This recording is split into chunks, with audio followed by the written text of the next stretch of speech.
অসমত ট্ৰেডিং কেলেংকাৰীৰো তদন্ত চলিব, সোণাপুৰতো উচ্ছেদ চলিব। ইয়াত এটাৰ পিছত এটা ধৰণৰ বস্তু নাই যে এটা তল পৰিলে আনটো হ'ব। ট্ৰেডিং কেলেংকাৰীটো কোনে ধৰিছে? ময়েতো ধৰাইছোঁ।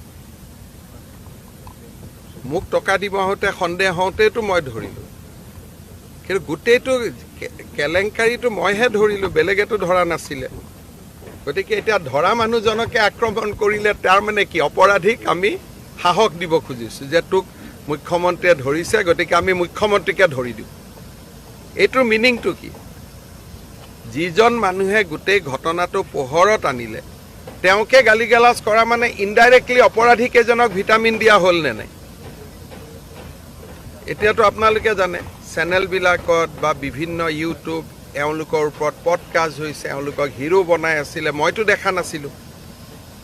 যেতিয়ালৈকে মোক 1 কোটি টকা দিব অহা নাছিল